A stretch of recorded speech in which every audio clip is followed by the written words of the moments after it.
pessoas aqui da porta tomarem assento. Convidamos o grupo aqui a tomar assento.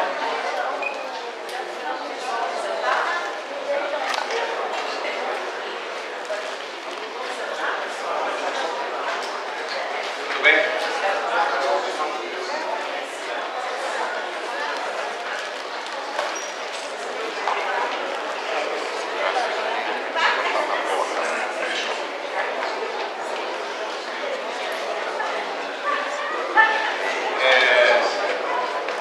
Boa noite a todos e a todas. É com prazer que nós abrimos hoje o 5º encontro de debates promovido pelo programa ProSTP, que é o Laboratório de Políticas Públicas, a Flaxo Latino-Americana, o Grupo Tese, Sindicato Simpro. E é um 6º debate, onde, ocupando o espaço plural, laico da universidade, a gente debate ideias para tentar melhorar o nosso país. A universidade não é só aula. A universidade é um espaço de dissenso qualificado para buscar consensos possíveis. E nós hoje temos a honra de ter uma face da sociedade. Nós temos aqui gente do Itamaraty, tivemos aqui reitores de universidades internacionais. Hoje nós queremos ouvir a voz dos movimentos sociais que fazem parte da sociedade. E a dinâmica é, pois, primeiramente convido o João Pedro Stedley a tomar assento. João Pedro, por favor.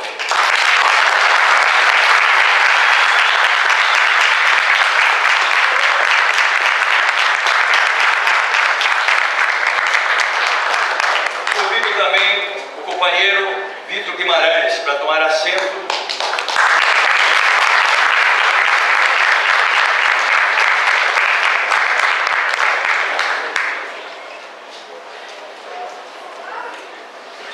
Como eu colocava, uma das últimas falas do Milton Santos, quando ganhou o título de doutor honoris causa da Universidade Federal do Rio de Janeiro, uma frase que marcou para quem tem 40 anos na vida acadêmica. Ele disse que temia que a universidade estivesse formando deficientes cívicos. E, portanto, a universidade é o espaço da política com P maiúsculo. É o espaço da reflexão e o espaço de ouvir e debater. Debater ideias. Como eu disse, a universidade é o espaço do dissenso. E aqui estamos hoje por mais um debate. Ouvir, primeiramente, os companheiros, tem uns 40 minutos para expor, e depois vamos abrir um debate ordenado, como é sempre, com algumas perguntas e respostas dos nossos convidados. Por favor, então, te convidaria para você fazer uma sua exposição. Bom, boa noite, companheiras, companheiros.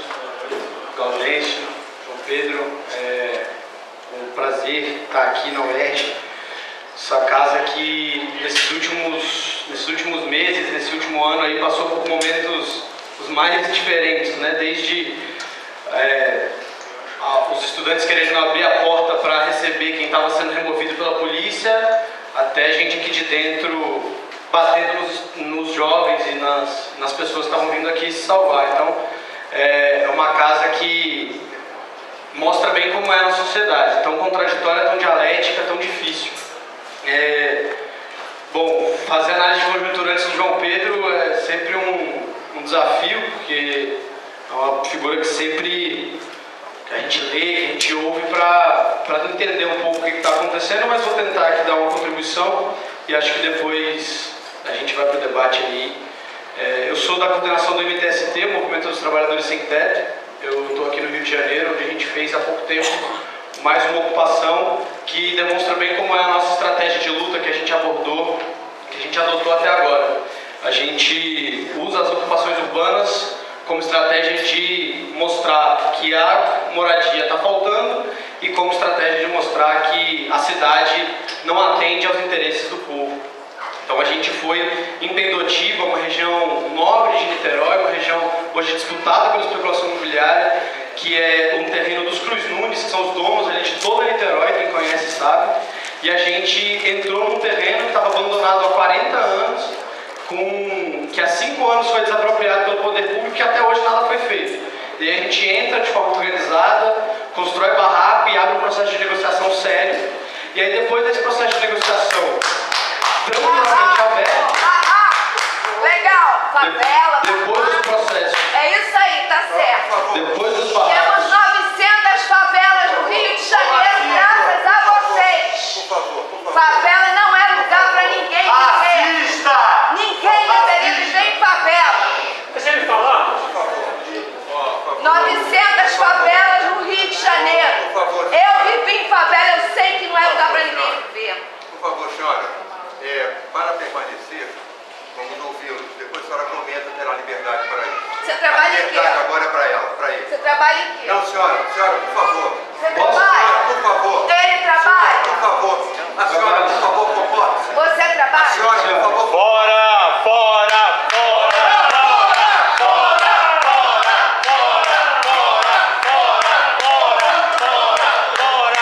Democracia. Fora por quê? Respeita a pessoa que está falando. Ou Eu você estou sai da dando a minha fora. opinião. Garante a fala, depois você fala. Eu estou praticando Aí, exercício. Não, senhora.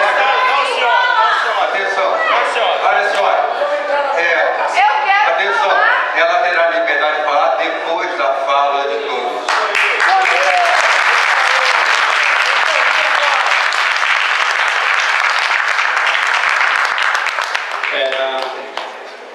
Na minha formação, a democracia ela tem procedimentos, e aí o procedimento foi explicado no início, uma fala de um, uma fala do outro, depois intervenções do público.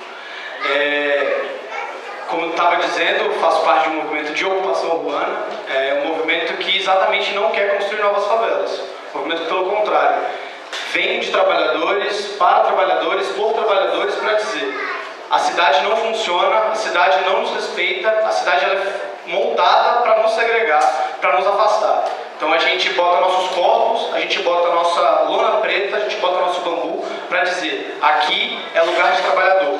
Não jogado onde a qualquer hora pode ter uma enchente e a gente vai perder as nossas casas, não jogada onde a polícia vai invadir a qualquer momento e vai dar tiro, não é na rua, é dentro de casa. Por isso a ocupação que a gente fez em Niterói agora, uma ocupação vitoriosa, uma ocupação que, reconhecida pelo poder público, tanto municipal como federal, conseguiu 550 unidades habitacionais, chamava-se Ocupação 6 de Abril. 6 de Abril de 2010, em homenagem àquelas famílias de todas as favelas de Niterói, porque não foi só o Morro do Bumba, que nas chuvas do dia 6 de Abril perderam, não foram as 400 pessoas que o governo fala, não. Foram dezenas de milhares de pessoas que morreram aqui, porque simplesmente moravam em comunidades, moravam em morros, e até hoje as pessoas estão morando nessas casas.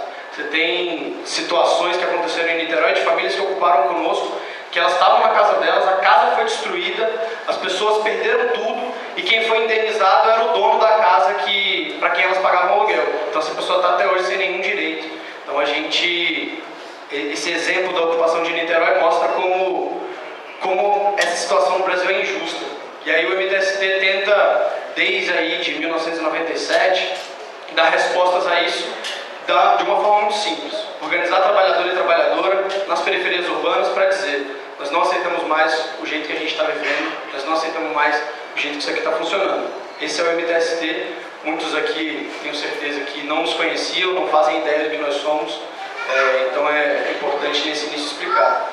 Depois, entender por que nós agora estamos sendo chamados também para esses espaços, né? O MTST teve um ascenso, sobretudo desde 2013, as grandes manifestações de 2013, que acredito que a maior parte das pessoas aqui participaram, elas tiveram uma característica que foi, primeiramente, a ação acertada do movimento Passe Livre no país inteiro, de enfrentar conjunturalmente um problema da crise urbana, um problema da mobilidade, e puxaram mobilizações que ganharam corpo, ganharam vulto e conseguiram fazer frente aos aumentos abusivos que estavam tendo no transporte. Naquele processo também, o que hoje está se autodenominando Movimento Social das Culturas, também conseguiu crescer bastante, e aí um grande exemplo disso é a mídia ninja. Os companheiros conseguiram se reinventar muito rapidamente para ali se colocarem como um outro método de comunicação, um outro método de intervenção jornalística, e também conseguiram crescer um pouco depois disso, e nós, surfando aí numa presença, tanto num trabalho nas periferias de São Paulo, como nas periferias das outras cidades, como num sentimento geral que se alastrou de que a mobilização poderia dar efeito, nós conseguimos fazer com que mais gente reconhecesse que a estratégia de luta, que a estratégia de ocupação de terreno urbano fosse uma importante estratégia para conquistar direitos. Não à toa, em 2014, a gente teve só na cidade de São Paulo um aumento de mais de 3 vezes o número de ocupações que tinham tido antes. A gente teve mais de 200 ocupações em 2014, não todas do MTST, e isso para nós é muito bom, porque a gente está querendo disputar imaginário. Se a gente conseguiu antes disputar imaginário de que não valia a pena a gente simplesmente estar vendido aos interesses estrangeiros, a gente agora acha que estamos entrando nas periferias disputando o imaginário de que é importante lutar, que as pessoas têm que lutar, porque é assim que a gente consegue romper. É muito comum para nós que as pessoas entendam como MST, né? Nos chamam de MST porque o MST já está no imaginário. E ele está no imaginário por 2 grandes razões. Primeiro, porque tem um trabalho muito sério e tem um trabalho muito grande. Segundo, por causa da criminalização e por causa da hiperexposição que os camaradas já sofreram até agora. Essa hiperexposição que nós temos sofrido, essa hiperexposição que os movimentos combativos em geral têm sofrido. E aí, queria aproveitar aqui, informando a todos e todas que pessoas da estirpe, da moral e da respeitabilidade de Gilmar Mendes hoje estão processando companheiros da Coordenação Nacional do MTST. Queria também colocar aqui a solidariedade do Movimento dos Trabalhadores Sem Teto, à figura do João Pedro e a todo o Movimento dos Trabalhadores Rurais Sem Terra, que tem sofrido duros ataques e ataques inaceitáveis. Ataques que a gente está vendo que vão para muito além do desrespeito e vão para muito além da política. Ontem a gente teve uma situação que é no mínimo patética, para não dizer imoral, no enterro do ex-presidente do Partido dos Trabalhadores. Nós não somos do Partido dos Trabalhadores, nós fazemos oposição a esse governo, nós criticamos as políticas econômicas, mas pessoas acharem que tem o direito de chegar no enterro de um outro cidadão e dizer petista bom e petista morto, é porque algo está muito errado. A nossa crise ela não é só econômica, nesse caso a nossa crise é de fato civilizatória, porque tem gente que não está entendendo o que é cidadania, está achando que política se faz desse jeito, isso não é nem com ódio, isso é algo que não dá para a gente analisar aqui racionalmente. Então, a gente sabe que esse tipo de coisa pode acontecer, que as pessoas têm se organizado para isso, mas a gente está preparado para fazer frente. E aí, voltando lá falando de 2013, a gente vem nesse crescimento, desde então das manifestações de junho, a partir das periferias. Essas manifestações de junho, chegou um determinado momento, eu conversava com o Felipe, chegou um determinado momento em que elas, a direita e setores que não eram historicamente organizados, setores que eram contra ir para a rua, setores que acreditavam que aquilo ali não era uma arena de disputa política, acabaram achando que ali era um importante espaço para disputar, esses setores conseguiram se hegemonizar lá dentro. Não porque tinham direção política, não porque tinham um projeto, não porque tinham uma alternativa, mas porque tinham um apoio midiático, porque tinham uma estrutura toda de força para que eles conseguissem se sobressair em relação aos movimentos sociais que de fato estavam lutando pelos interesses do povo. E a gente continuou fazendo o que a gente continuava fazendo sempre, organizando nas favelas, organizando nas periferias e fazendo mais ocupações, do mesmo jeito que os outros movimentos, como o movimento estudantil continuou se organizando, que o movimento negro continuou se organizando para a gente fazer as nossas disputas. Qual não foi a nossa surpresa quando em 2014, durante as eleições, a gente consegue no segundo turno, com uma grande força dos movimentos sociais, e praticamente todos os movimentos sociais, com um pouco mais de consequência no país, declararam apoio à eleição desse projeto, a continuidade em negativa a um projeto de completa retirada de direitos, que logo em seguida já começam a ser anunciadas as medidas de corte mais severas e mais duras que a gente já tem vivenciado desde ali da chamada redemocratização do Brasil. Então a gente já começa o ano com MPs 664 e 665, cortando direitos trabalhistas e direitos previdenciários, depois vem das terceirizações, e até agora a gente culminar em aprovação do Estatuto da Família, em que agora uma pessoa, um pai e uma mãe com um filho é a única coisa que se entende por família no Brasil. Se você foi criado pela sua avó, você não tem mais uma família. Se você é só sua mãe e você também não é família. Se são um irmão, um tio e as crianças na casa, isso também não é mais família. Então a gente está vivendo um avanço aí desse conservadorismo que já existia, que já era presente, mas que a gente considera que existe um avanço sim, porque sai do armário e consegue encaminhar políticas públicas. O que aconteceu ontem também lá no Congresso Nacional, não sei se todos aqui tiveram a oportunidade de acompanhar, agora estão praticamente acabando com as demarcações de terras indígenas e terras quilombolas no Brasil, com a aprovação da PEC 215, que retira do Poder Executivo, que retira de critérios técnicos e antropológicos e históricos a demarcação de terras indígenas que é prevista na Constituição brasileira. E eles estão passando isso para o Congresso que é representante das grandes elites rurais, que é representante dos donos dessas terras, que invadiram as terras dos indígenas, dos quilombolas. E aí ontem houve uma vigília, ontem que foi aniversário da Constituição, houve uma vigília no Congresso, e a primeira ação do nosso presidente do Congresso, que é aqui do Rio de Janeiro, foi fechar com polícia o plenário, tirar a luz, tirar a água e tirar o ar-condicionado, uma sala fechada sem nenhuma janela. Então é essa compreensão de decência e de humanidade que essas figuras têm. E aí, esse contexto todo de avanço conservador aí, acho que da mídia, que hoje é dona praticamente de toda a voz política do Brasil, né? Não à toa, aqui temos um auditório cheio, e a única imprensa hegemônica que a gente tem aqui é a Telesur, que não dá nem para chamar de hegemônica para não ofender os camaradas. Vieram para cá, mas é a única instituição de imprensa, além, acho que do Brasil de fato, que estão presentes aqui. Tem um outro companheiro se acusando ali também da imprensa, mas é isso, não é majoritário, porque o que está sendo debatido aqui não é para ser falado, o que está sendo debatido aqui não é para ser dito, não é para ser ouvido. É mais importante que a gente pegue poucas informações, muitos preconceitos, e a gente continue fazendo juízos completamente falsos. Então, a gente, com esse contexto de os movimentos sociais, o povo brasileiro acreditando que dava para ir para a rua para ter luta, os movimentos sociais tradicionais tendo apostado de novo num projeto para que a gente conseguisse continuar numa agenda de avanço, entrar finalmente numa agenda de reformas que nunca houve no país, a gente começa a ser golpeado pela força aí do conservadorismo dentro do próprio governo e pelo crescimento de organizações financiadas pelos Estados Unidos, financiadas por interesses alheios aos interesses da nação brasileira, que começam a se mobilizar e a ir para a rua para fazer um desgaste do povo brasileiro. E aí eles conseguem emplacar e colocar na agenda o impeachment. E aí com isso já vou, acho que caminhando para o fim. O impeachment hoje, ele não é ainda uma possibilidade concreta, no sentido de juridicamente previsível, mas a gente sabe que o impeachment também não é um processo jurídico.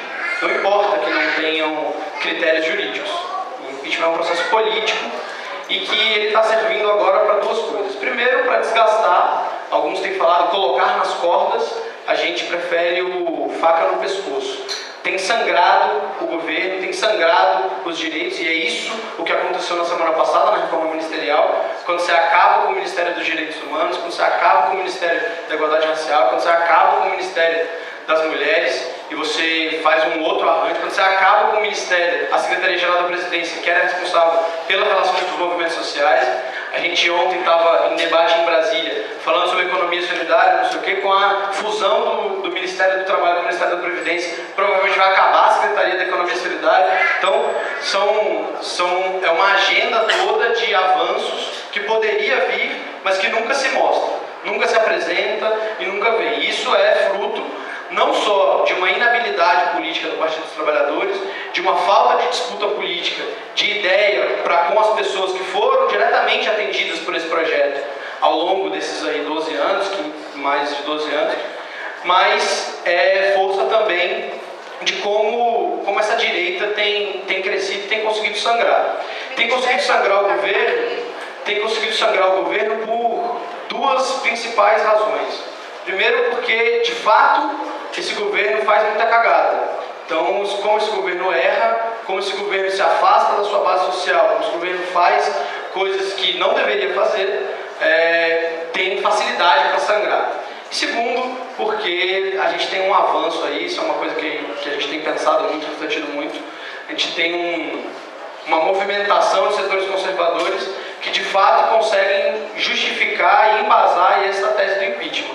Em três arenas principais, uma que é o Congresso Nacional, que amanhã é um dia chave para isso. Hoje, não sei se todo mundo acompanhou, os deputados federais boicotaram a votação dos vetos para esperar o dia de amanhã, a votação do TCU, para ver se as contas vão ou não ser aprovadas, para poder botar mais ainda, para furar um pouco mais, para sangrar um pouco mais o governo, para arrancar ainda mais direitos dos trabalhadores. Então eles conseguiram fazer essa movimentação hoje, foram mais de 60 deputados que faltaram para cumprir o quórum mínimo. Então, essa primeira do TCU no Congresso Nacional, que tiraria a presidenta da República, assumiria o vice-presidente, num rearranjo em que o PMDB se assume, como o Leonardo Pisciani falou há 3 semanas atrás, diz que um partido que é do tamanho do PMDB acha que pode ter mais força nesse governo do que nós. Ou seja, o próprio líder do PMDB na Câmara já está dizendo a todos os ventos que esse governo não é do PT, que esse governo não é de quem o elegeu, que esse governo não é de quem se mobilizou historicamente aí, desde a redemocratização para isso está lá. Diz que é um governo do PMDB e que o PMDB tem que ter mais espaço. Por isso conseguiu o que conseguiu agora. Então tem essa primeira alternativa no TCU. A segunda alternativa no TSE, que agora está com menos força, que tiraria toda essa chapa e convocaria novas eleições imediatamente, que isso é muito articulado pelo presidente da Câmara, Eduardo Cunha, que assumiria nos 90 dias até as eleições, e pelo ministro Gilmar Mendes e por outras forças, e isso está aqui solto, à torta e à direito, tem matérias sobre as reuniões que essas figuras têm feito e tal. Mas essas duas alternativas, elas carregam uma característica que, para a análise política, ela tem um pouco... dá para a gente pesar os prós e contras e tentar pensar com a cabeça dos agentes que estão ali. Apesar do Eduardo Cunha ser um maluco, ser um cara completamente fora de propósito, um cara que faz coisas absolutamente absurdas, são ponderáveis as medidas que ele vai tomar. Ele tem que dar resposta a Bradesco Seguros, ele tem que dar resposta à OAS, ele tem que dar resposta ao Odebrecht, ele tem que dar resposta à Friboi, então dá para você pesar como e por que ele faz as coisas. Da mesma maneira, o Michel Temer e as outras figuras. Então, essas duas propostas de impeachment, elas são mais ou menos ponderáveis e o governo tem conseguido, à custa de cortes dos direitos dos trabalhadores, à custa de ataques aos movimentos sociais, à custa de enfraquecimento das redes de diálogo, o governo tem conseguido diminuir essas duas. A outra proposta, que aí não é só do impeachment, tem sido mais forte no desgaste, mas que tem avançado na questão do impeachment, é uma que, no nosso ver, tem sido um pouco mais perigosa, que é a Operação Lava Jato. A Operação Lava Jato, se ela fosse feita do jeito que devia, ou seja, tirar todo mundo, aí a gente conseguiria acabar com o financiamento privado de campanha, a gente conseguiria criminalizar a prática do Caixa 2, a gente conseguiria criminalizar a prática do lobby financeiro no Brasil, e a gente conseguiria ter feito com que tudo isso, de fato, fosse entendido como um problema. Mas a seletividade que tem sido tomada na Operação Lava Jato faz com que o principal juiz que gere isso, o juiz Sérgio Moro, ele na prática seja hoje um justiceiro. E aí um justiceiro no sentido pior da palavra, como se ele empunhasse uma espada da moral que passa por cima da cabeça de todos, de qualquer um, e que, por ser um justiceiro, não tem ponderabilidade. Ele pode cortar a cabeça de qualquer um a qualquer hora. É por isso que ontem ele processou o Ministério Público, usando essas informações, processos de Agripino Maia, que é o presidente do DEM. Nesse sentido, é imponderável. Estou vendo que a companheira está falando que só vai no PT. Por que só vai no PT? Porque o justiceiro, assim como o Batman, ele tem os seus sentimentos pessoais. E esse é o grande problema. Essa é a imponderabilidade. ele hoje detesta mais o PT do que a criminalidade, do que o financiamento de campanha, do que qualquer coisa. Então ele vai diretamente ao PT. E é por isso que ele tem, são coisas de ordem pessoais, praticamente, enfim, íntimas dos agentes que estão ali. Por isso eles vão para cima do PT, por isso eles vão acima desse governo. Porque eles são absolutamente contra tudo que esse pessoal fez, e porque a elite brasileira, ela é, pelo seu DNA, ela é absolutamente golpista. O problema para as elites, e é por isso que as elites não deixam ele ter o espaço todo, é que ele é imponderável. Porque ele pode ir para qualquer hora. Ele consegue desestabilizar o sistema lá nas elites. O debate do golpe, por enquanto, não é um debate majoritariamente popular. As pessoas que vão para a rua pedindo golpe, pedindo impeachment, são pessoas que estão sendo dirigidas por essas elites hegemônicas. A gente acredita que esse é um debate lá de cima, um debate lá deles, dos engravatados, dos poderosos, e que, portanto, dá para ser analisado nesses termos. Então, se de um lado o Congresso e o TSE não vão fazer nada por agora, o Sérgio Moro vai continuar com a sua espada passando e achando que ele está fazendo um bem para a humanidade. Em vez de fazer um enfrentamento real, de parar de ter vazamento, de levantar todas as informações, de processar, todo mundo tem que ser processado de uma vez, que é isso que a gente defende. A gente defende que todo mundo seja punido de forma exemplar e que seja punido todo mundo que precisa. As empresas, os empresários, os lobistas, os doleiros e os políticos. Todos eles. Não só eleger algumas figuras que sejam as representativas desse processo. Não dá pra gente aceitar que agora, quando a gente desvela todo o funcionamento que a gente sempre denunciou do sistema político brasileiro, que algumas figuras sejam eleitas para ter as suas cabeças queimadas. E aí a gente vê a SBM da Holanda fechando o acordo de leniência de $1 bilhão roubados do Brasil, para que eles continuem ganhando bilhões e bilhões e bilhões em contratos com o governo. A gente até hoje não parou nenhum contrato com a OAS, com a Odebrecht, com a Andrade Gutierrez, com a Camargo Corrêa, com a UTC, cujo presidente está preso desde o ano passado. O governo brasileiro não parou nenhum contrato com essas figuras. Então, essas elites, elas têm muita força. E eles estão falando e avançando para cima dos direitos dos trabalhadores. É por isso que o Minha Casa Minha Vida 3 não foi lançado. É por isso que, recentemente, o INCRA soltou uma portaria dizendo que as terras com trabalho escravo seriam desapropriadas. E a AGU foi lá dizer que não podia soltar. É por isso que, na hora de tirar, eles querem tirar de nós. Querem tirar dos trabalhadores, querem tirar dos movimentos sociais, querem tirar de quem está na favela, querem tirar de quem está morrendo o tempo todo. Na hora de dizer, a gente tem que arranjar uma alternativa para resolver, aí é ajuste fiscal, aí é facilidade de crédito para os grandes donos, é isso que está acontecendo. Então, a gente entende que agora nós precisamos olhar para essa realidade, olhar para cada um dos problemas que estão colocados, que todos eles têm uma raiz mais ou menos parecida, seja no histórico da elite brasileira, seja no histórico desse governo que falhou, seja no histórico do PMDB crescendo cada vez com mais força dentro do Palácio do Planalto. A gente acha que temos que olhar para todos esses problemas seriamente e entender, e aí a gente sabe que o MST também tem feito isso, entender que tem algumas agendas que são prioritárias hoje. Primeiro, ser contra a direita, ser contra as saídas conservadoras para tudo que está colocado. Segundo, ser pelas reformas populares. Esse governo não é defensável, o governo que está aí hoje não dá para ser protegido, porque ele não atende aos nossos direitos. Um governo, para ser defendido, tem que fazer reforma agrária, tem que fazer reforma urbana, tem que encaminhar reforma educacional, tem que encaminhar salários aos trabalhadores e não fazer o que fez com os professores universitários agora, há 3 semanas atrás, que é congelar salário, que é congelar concurso público. Um governo, para ser defendido, tem que fazer as reformas estruturais que já teve a oportunidade de fazer e não faz mais. Então, a gente defende uma agenda de reformas populares, a gente é contra as saídas conservadoras e a gente também é pelos direitos dos trabalhadores da forma mais ampla e mais difusa.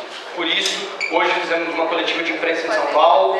Na quinta-feira agora, o MTST, junto à CUT, junto à CTB, junto à UNE, junto a diversos outros movimentos sociais, a União Brasileira de Mulheres, a JSOL, o RUA, nós estamos lançando em conjunto com o MLB, Movimento de Luta dos Bairros e Periferias, nós estamos lançando a Frente Povo Sem Medo. Estamos dizendo que a isso que está colocado, a esses problemas, a essa escombrologia que a gente tem analisado, parece que está tudo caindo por terra, parece que esse projeto que foi construído, nós que fizemos o ato contra a direita por direitos, nós que fizemos vários travamentos de rodovia junto a todos esses movimentos sociais, nós que também construímos junto ao que hoje se chama Frente Brasil Popular, o ato do dia 20, nós estamos lançando a Frente Povo Sem Medo para dizer, esse governo não dá para defender, mas as saídas conservadoras não nos representam. O que a gente tem que fazer é defender os direitos dos trabalhadores. Nós estava na Casa dos Amigos no mês passado, tem uma entrevista com um dos líderes do Podemos, o Rafael. Ele diz que o Podemos prefere não se reconhecer nem de direita nem de esquerda, porque lá o Partido Socialista se diz de esquerda, mas faz uma agenda conservadora, uma agenda do ajuste e agenda da troika. E o Partido Progressista é um partido de direita conservadora, que hoje governa a Espanha, que faz a mesma agenda que o PSOE defende. Então eles dizem, nós não somos nem de esquerda nem de direita, nós somos de baixo. A gente acha que aqui no Brasil ainda não está nesse momento. Aqui a gente precisa dizer que nós somos sim de esquerda, nós precisamos dizer que nós somos sim contra o antipetismo, e nós somos contra o antipetismo, porque esse é um sentimento conservador, de direita, um sentimento fascista, um sentimento que defende, por exemplo, o que aconteceu ontem com o Zé Eduardo Dutra. Então, o que a gente diz é que nós somos aqui de baixo e da esquerda. Como colocava o John Hawley, como colocam vários outros intelectuais, como coloca o Exército Zapatista de Libertação Nacional, desde a barra e a esquerda. Esses somos nós e esses devemos ser nós. O povo sem medo, de baixo, da esquerda, fazendo com que a agenda do povo seja colocada. O governo hoje não coloca a agenda do povo, portanto não é defensável. Quem está contra esse governo, dentro da institucionalidade, coloca muito menos a agenda do povo. Então nós somos contra os ataques aos trabalhadores. Nós temos certeza, intransigência e vamos nos manter para sempre lutando do lado dos trabalhadores.